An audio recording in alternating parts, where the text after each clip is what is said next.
No, no, no, I'm sorry.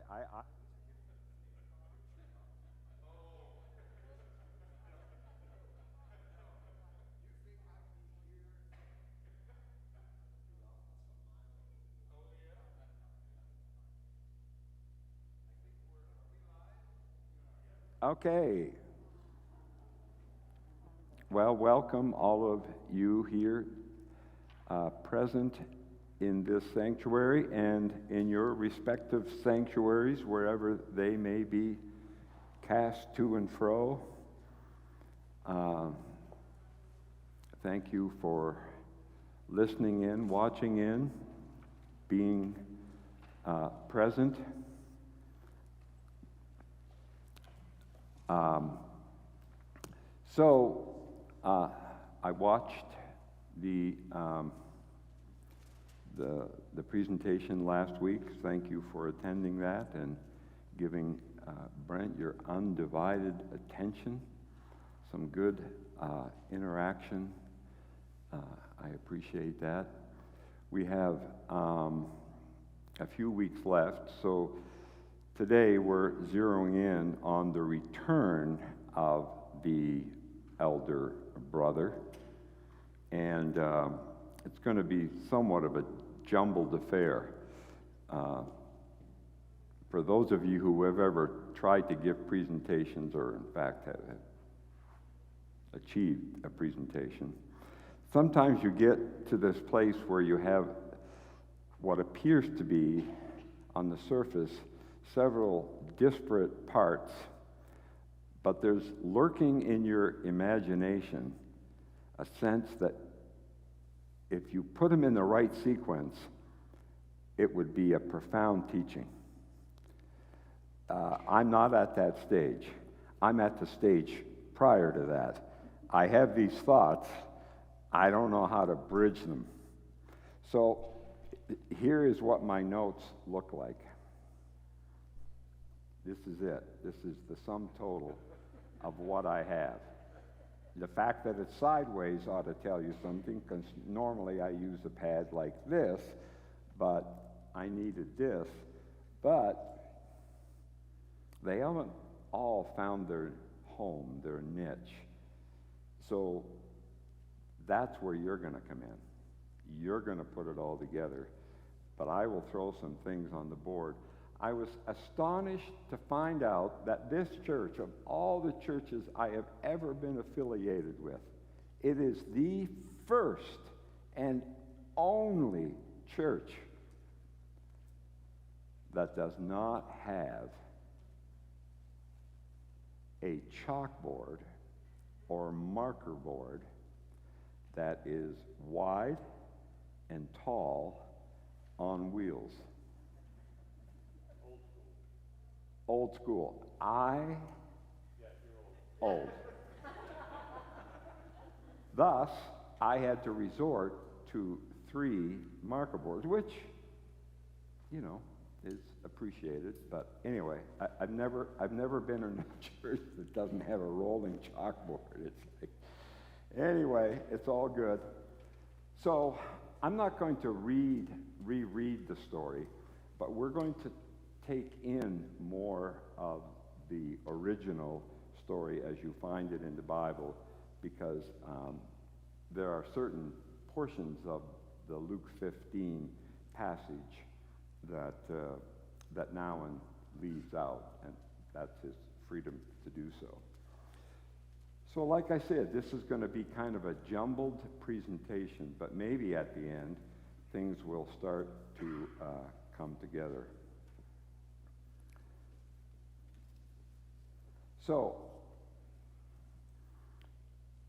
we could probably have a very lengthy discussion and input contributions from all of you about what you think the central mission of Jesus Christ is. In fact, if you were to just Google that and say, what is the central mission of Jesus Christ, or what was the central thrust, you would get various responses. But I'm going to react. I'm going to sort of state it in I think its most fundamentalist and simplest way, because I think it's critical not only to the text, but to our understanding of why the players end up in the roles that they end up. Okay? So, I'm going to take my cue from Luke 19. Some of you can look that up. Luke 19, verse 10.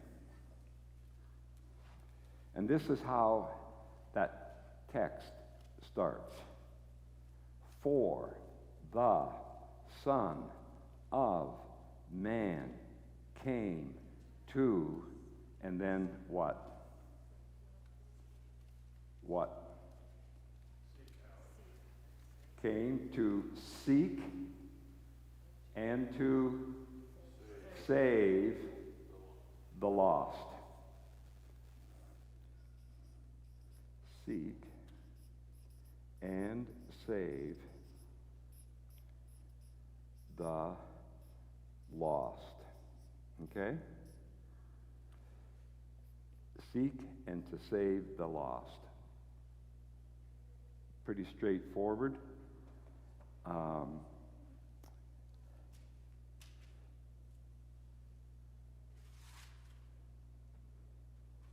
What is when you hear the word seek, what comes to mind? What kind of associations do you have with that? I came to seek. To look for. Good. To look for. Go out of your way. Go. To find. To go out of your way. To seek. What comes to mind? Seeker on a spiritual journey. Okay, good. As though you are on your spiritual journey, so you are seeking some truth, something to shape your world and life view, yes? Is it a passive or an active word? Active. How active? Describe the activity. If I were to lose, if I had lost my glasses, and I'm sitting in my easy chair at home, and I can't find them on my presence, I don't see it here, what do I have to do in order to find them other than say, Ginny, have you seen my glasses?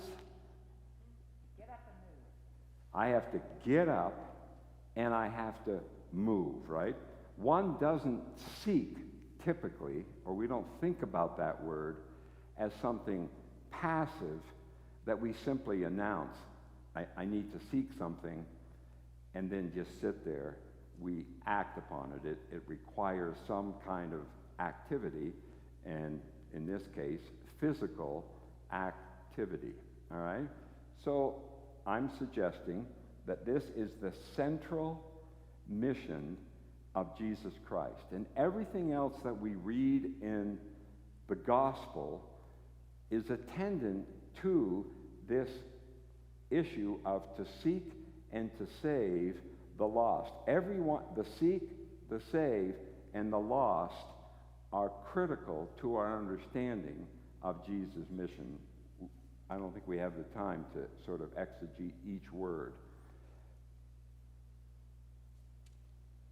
All right. To seek and to save the lost. In Luke 15, we end up with the Lost Trilogy. Okay? The Lost Trilogy. And the first portion of Luke, he starts off by telling a parable about what? What's lost? Sheep. How many sheep are there? How many sheep in total? 100 sheep, right? and one is lost. So 99 supposedly are not. Okay? What's the next lost sequence? Coin. How many coins are there? How many? 10. How many are lost? 1. Okay? So 9 are not, right? So we get a nice reduction. We get an increased intensity. Then we end up with the parable of the... And how many sons are there? 2. Right? How many are lost? 1. We end up with 1, right? Now that's really appealing to people who love aesthetics. It's really appealing to people who like bookkeeping. But there's one mistake. Pardon? Both sons are lost. So it's really not, the parable is really misnamed. It's really the loss of 2 sons. But Jesus is underscoring what his mission is, to seek and to save, and by the character that is built into each of those 3 stories, and you've heard all of them exegeted over time in Bible studies or in sermons or teachings about the sheep, how dumb sheep are, they stray, and blah, blah, blah. You've heard it all.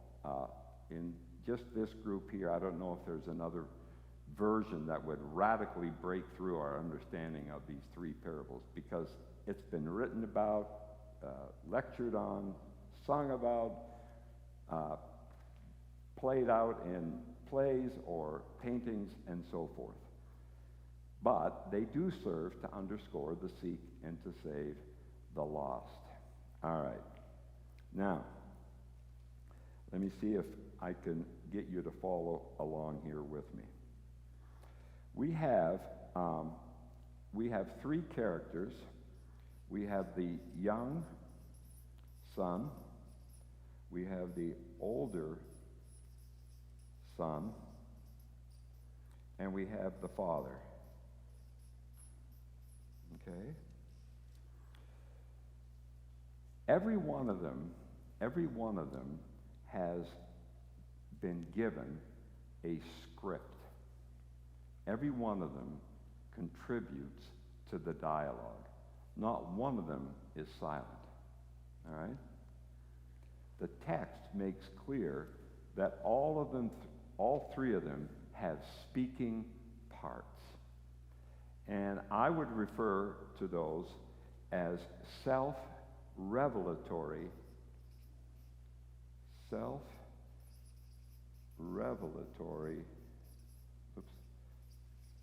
speech. All right? So go back to your, speech, forget that. Go back to your text. What is the younger son's revelatory speech? By revelatory, I mean that he knows something about himself that he is willing to reveal about himself by speaking about it. You with me? Something he says reveals something as to where he is located in the larger scheme of things. What does he say? And you can pull your mask down and speak out loud and then put it back up when you're done. Younger son, refer us to the verses. Anyway, yes? Well, the whole thing is how many of my father's hired sons to have the food they want and so on. And he says, I believe this place. And he says, Father, I have sinned against heaven and against you. I no longer deserve to be called your son. Treat me as one of your hired men. Okay, so verses 18 and 19, right? Those are revelatory words on his part. What's he saying? In your words, what's he saying? I've sinned, and I've been bad. I've sinned. I've blown it. I made a choice. It was the wrong choice. Today, I want to sort of go on a corrective passage, and I'm declaring I am a sinner. Okay? That's his revelatory speech in verses 18, I believe it is, and 19. Okay? What's the older son's revelatory speech? What to reveal about himself? Where do you think he most acutely reveals something about his character, about his place? Anyone? Where does it? No, I need the text.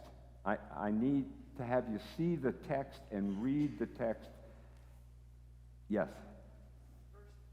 Verse 29. Okay. Listen, for all these years I've been working like a dog. No, I've been working like a slave for you, and I have never disobeyed your command. Yet you have never given me even a young goat so that I might celebrate with my friends.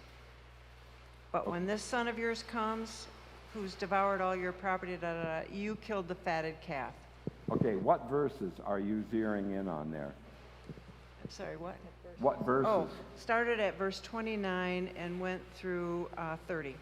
Okay, what does verse 28 say? Verse 28. What? Well, the son became angry and refused to go into the party. Okay, that's the description. Yeah. Right now, in that described condition, he says, Well, the father pleaded with him to come, and then that's when he answered the father, listen, okay, blah, blah, blah. all right. So we're going to say 28 to 29, right? So we know something of where the elder brother is coming from, right? We know where the younger son is coming from.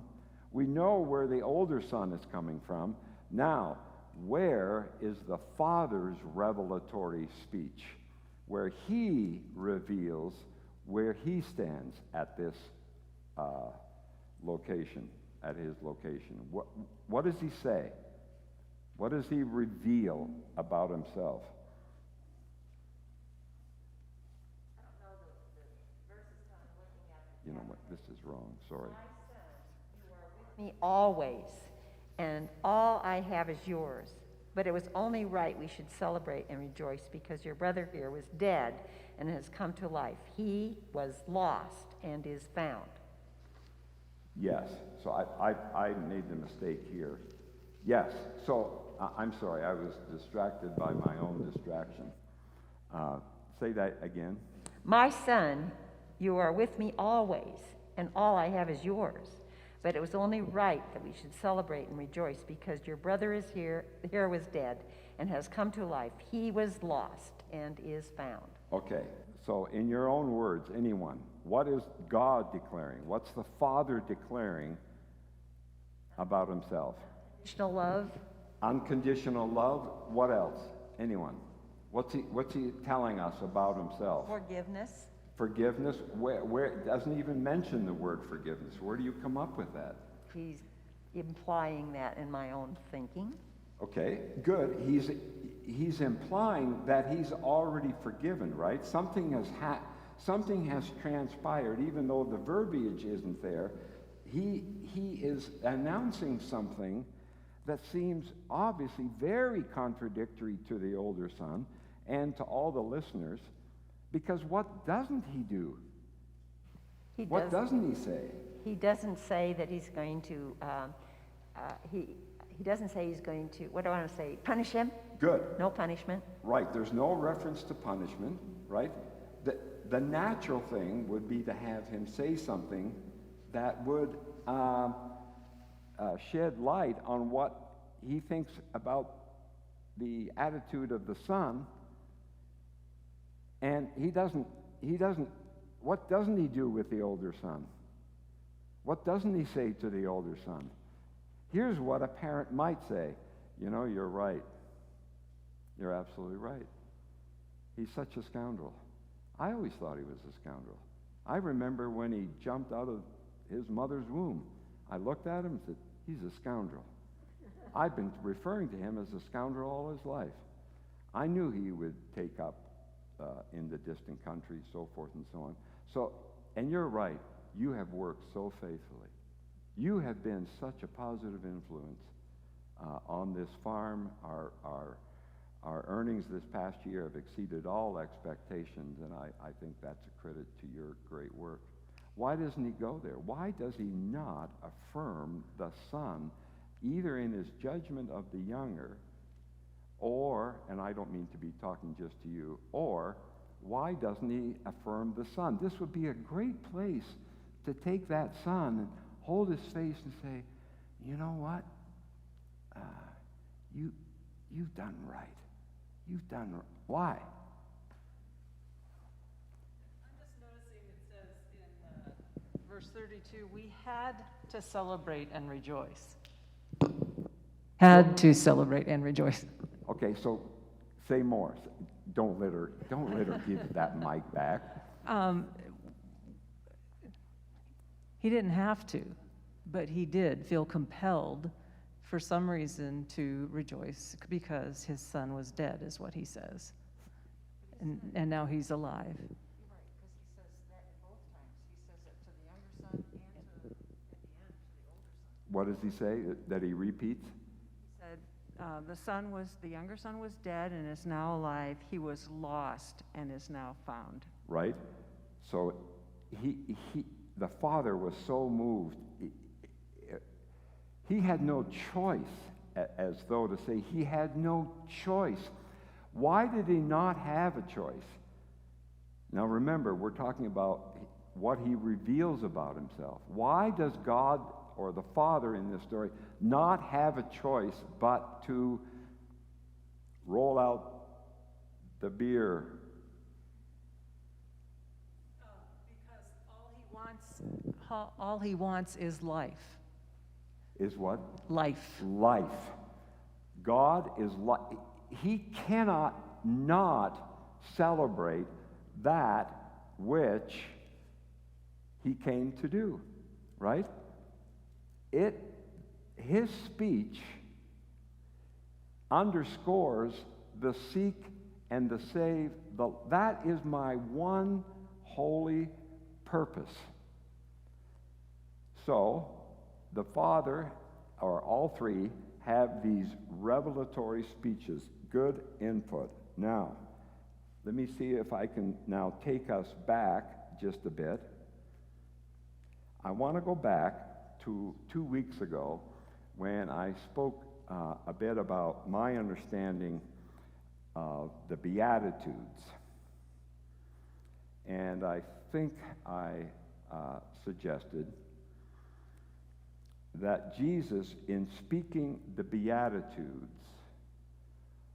was affirming life, to use your word, was to affirm our identity. So all three of these characters have an identity, and their identity is in part revealed in their dialogue, in their speech, because our words reveal things about ourselves. The words are revelatory. But when we think about the Beatitudes again, and Christ speaking these Beatitudes, I think I posited that for the longest time I had understood the Beatitudes as things that we were to strive for, to achieve in our lives. So, to become peacemakers, to be poor in spirit, to mourn, and so forth. And I, over time, came to realize that these are hard requests, if not demands, on people to be poor in spirit and so forth and so on. But that's the way I heard them. I heard them no differently than I heard the commandments. And in fact, how I heard other things on the part of Paul. Until I had encountered the writings of Dallas Willard, who suggests that there's another way to consider what Jesus is doing in the Beatitudes and what he's doing throughout the rest of the Sermon on the Mount. And the key is to find out who the audience is that Jesus is speaking to. And you find that at the end of chapter 4.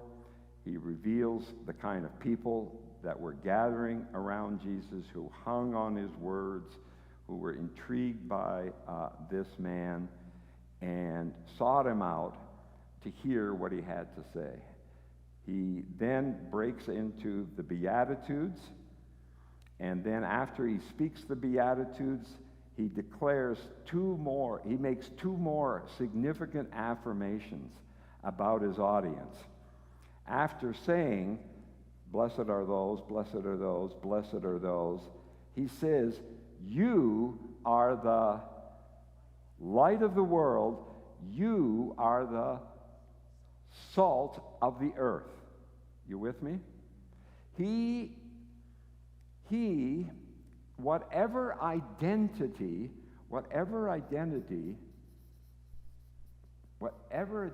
they have been laboring under, okay? He is saying, your identity in me is that you are mourners, you are peacemakers, you are poor in spirit. And so he beatitudes them, he blesses them with the Beatitudes and say, today, this is your identity. And all you need to do, it's not about striving to be poor in spirit. Rather, it is more to do with embracing your identity of the Beatitudes, or, to use Nouwen's word, to embrace your identity as Christ's beloved. If you can just grasp the fact that you, for all your strivings, for all of your efforts, for all of our industry, for all of our reading, for all of our sessions with a therapist and so forth and so on, the thing that you most need to come to grips with is that you are God's beloved, and upon you my favor rests. And then it isn't about striving to become a peacemaker. It's in response to being his beloved. He has empowered you. How do you know that? Because he says you become the light of the world. You become the salt of the earth. I mean, what more do you need? That's who you are. It's not who you will become. It's who you are. That is your new identity. All right? So, the older son, why the older son is necessary is because he becomes the foil in the play. We need him for one reason, one primary reason. We need him to remind us of how we think about ourselves. Because what does he suffer from?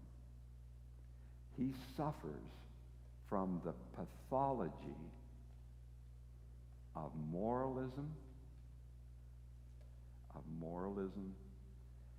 and self-righteousness.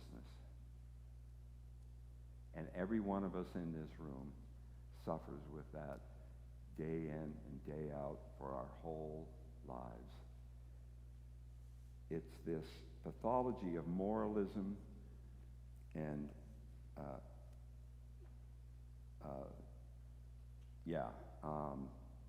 religiosity. Maybe that's the word I'm looking for. Religiosity. Moralism and religiosity functions only through comparison. You with me? The reason you and I struggle for our identity is because we are in a culture that is driven by comparison. Think about it. Who has more money than you? Who's better looking than you? Who's got a better waistline than you? Who has got a better car than you? Who has better grades? Who has perfect children? We could just go on and on. I think you get it, right? We compare. On the way here, I was listening to NPR. I was listening to students, college students, who had grown up with, not Facebook, not Twitter, what's the other one? Pardon? Instagram. And how Instagram shaped their understanding of themselves. And that 7 out of 10, this is of women, 7 out of 10 women do not think highly of themselves, those who use Instagram, because everybody else that they look at on Instagram is better looking than them, smarter than them, has the coolest friends from them. And that, at that age, is detrimental, because guess what? Unless you come to peace with who you are and your identity in Christ, that will plague you the rest of your life. That sets your MO. That is your script for the rest of your life. And we are still living out scripts. I'm still living out scripts from a misappropriated identity. I'm not good enough. Do you remember that sequence on SNL? The guy who would sit by the mirror, and he was a big guy. I think he died. And he'd look in the mirror and says, I'm good enough. I'm strong enough. I'm smart enough. And doggone it, people love me, or something like that. That was sort of the depiction. Anyway, I don't need to belabor this. Our mistaken identity. So so to seek and to save the lost. Let me draw a few more observations. There are those who know they're lost, and there are those who have no clue. All right? So the younger son knows that he's lost. Would we agree? Okay. Do we think that the older son knows that he's lost? No. Why do you think he doesn't know that he's lost? What is keeping him from knowing that?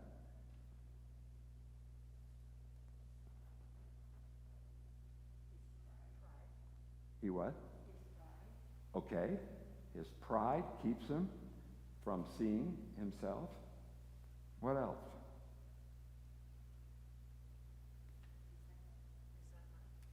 Pardon? Resentment. Okay. What else?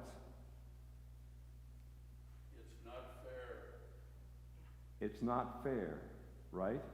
Why isn't it fair? Because I did what I was supposed to do. He followed all the rules. Right? He kept the books. He did everything a father could. I mean, how many of us wouldn't love a child like the elder brother? Right? I mean, who wants the younger brother? I want the older brother. Unless I'm not that kind of father. Is there anything about the father in the story that suggests to you that he misled the elder son? That somehow he was a bad parent? You know, the thing that's in vogue is to blame your parents for how you turned out. So if he's full of pride and the like, then it was probably in the parenting. So why not blame the father? Anyone? Why not lay it on him?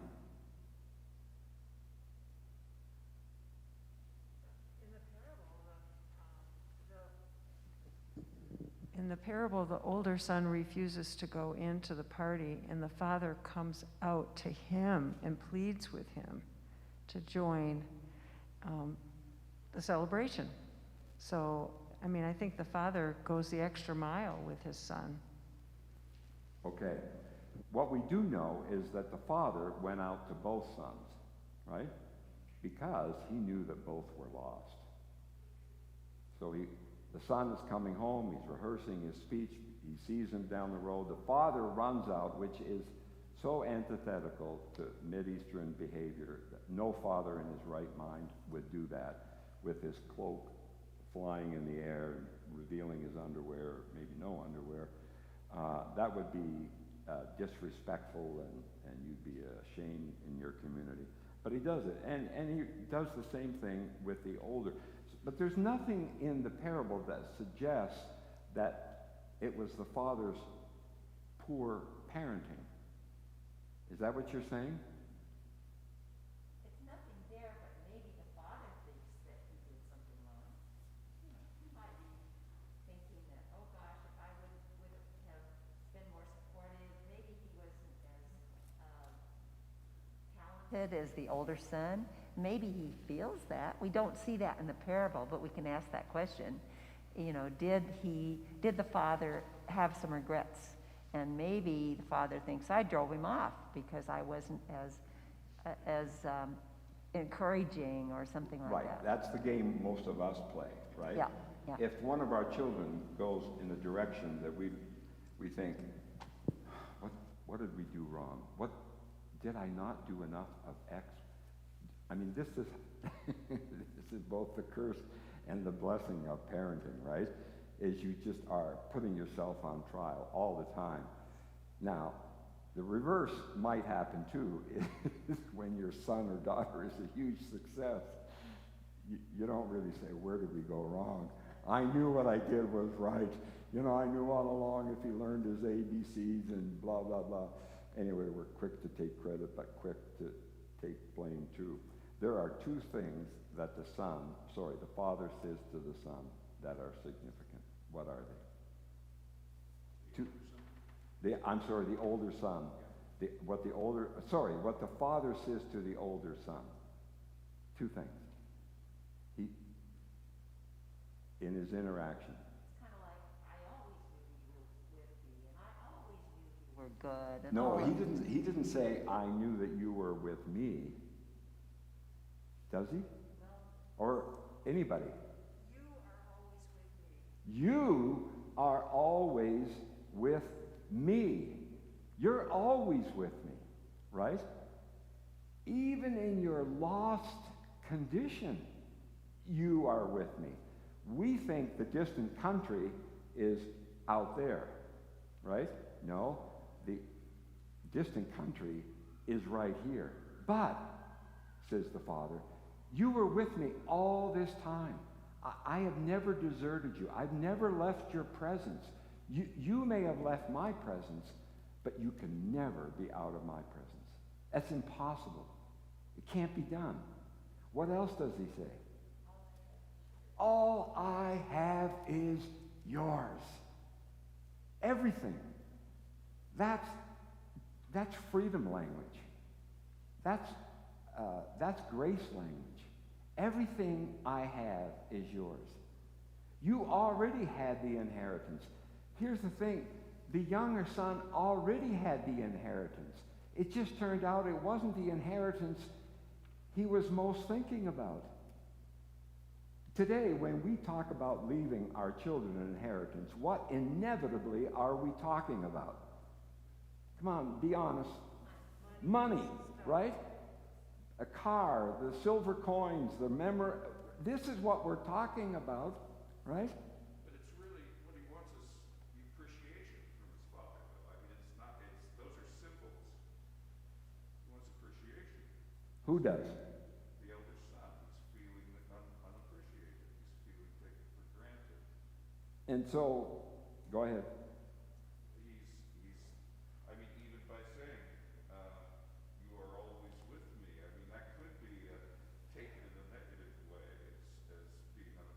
Okay, that's interesting. So, do you in fact hold the Father a little? No, I don't, but but the Son is. The Son is really saying, The saying, how come you didn't pay more attention to me? yeah. Right? So fair enough. I think we can agree with that. And for some reason, he didn't think he got the kind of appreciation. And maybe that's the tension we have to live. I mean, that is, I think, we don't want to say that about God, about the Father, but in fact, all right, so, very quickly, to round things out. I don't know how many of you grew up in traditions where people gave testimonies in the church. Any of you grow up?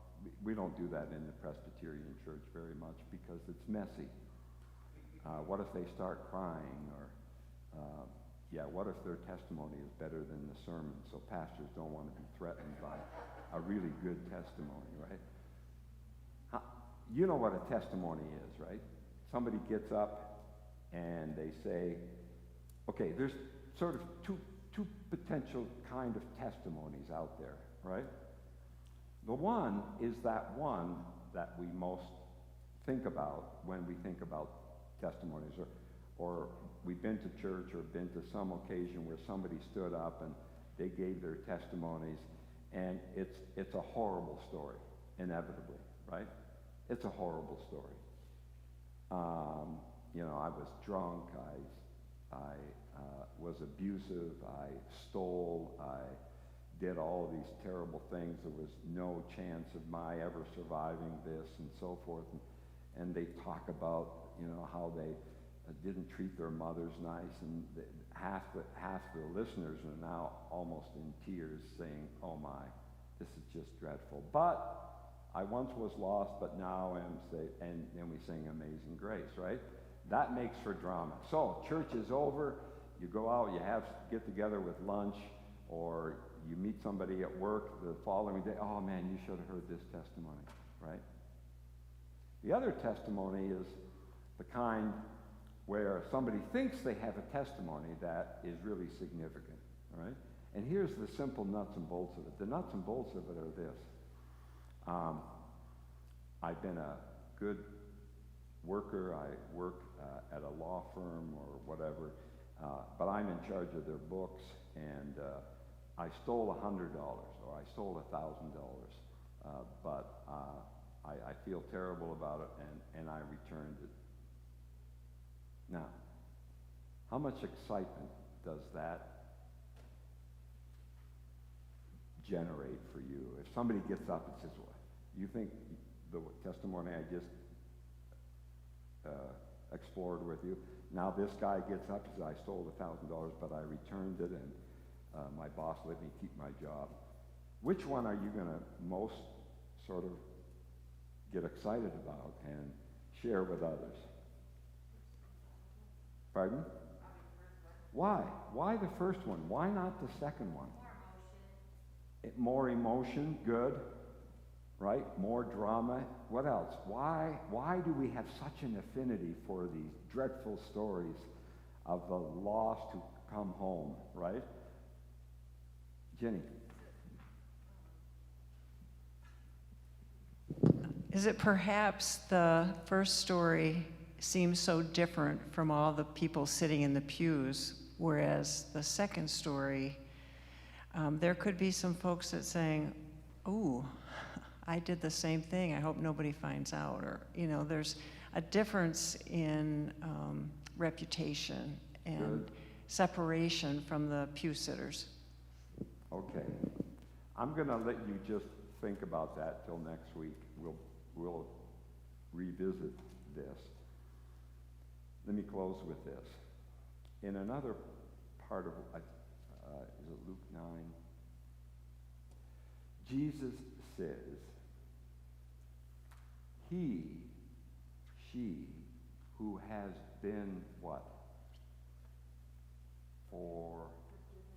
Forgiven much, comma, 2 words, something much.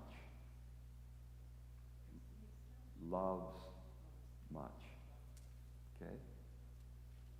In the case of these two brothers, who has been forgiven much? The perception is that it's the younger brother, right? And therefore, he is now, as a witness to God's grace or to God's seeking and saving, I was once lost, but now I'm found.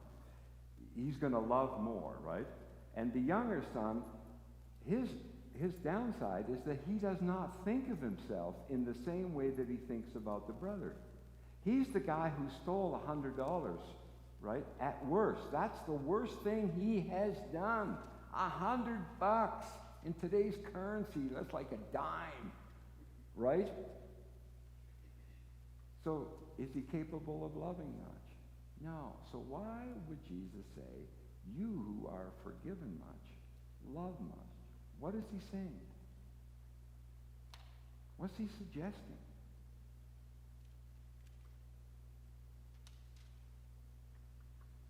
If you think that you have only needed a little forgiveness, right? You're going to live life differently than if you understand that it's not an issue of degree. You either are lost or you're not lost. You're not partially lost. You're not a quarter lost. You are totally sunk. You're gone. You're out of sight, right? So Jesus makes this statement. And I think part of what is happening with these parables is that Jesus wants us to recognize that we are all lost and we all need to be found. And when we are found, we are given a new identity as Christ's beloved. Let's pray. Father, thank you for today's text, a bit scrambled, a bit here, there, but good input. Thank you for that. Thanks for your Spirit blessing our conversation. We pray now as we turn to the Father and reflect on his role in the story and the painting in our lives, that we will come to see something even more profound about your love and grace towards us. In Jesus' name, amen.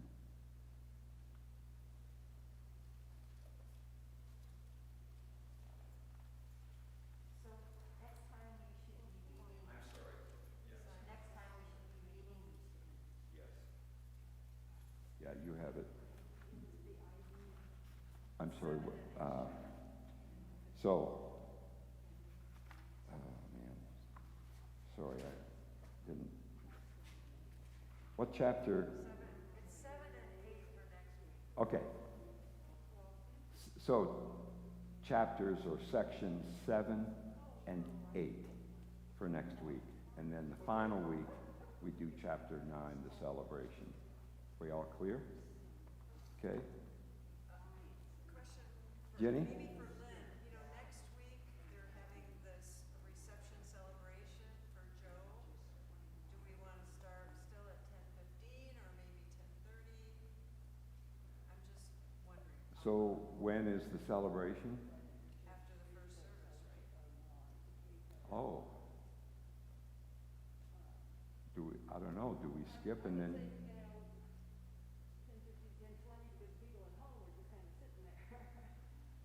Yeah.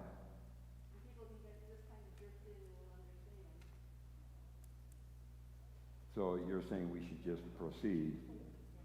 And for those of you who want to come in, even if we've started, that's fine with me.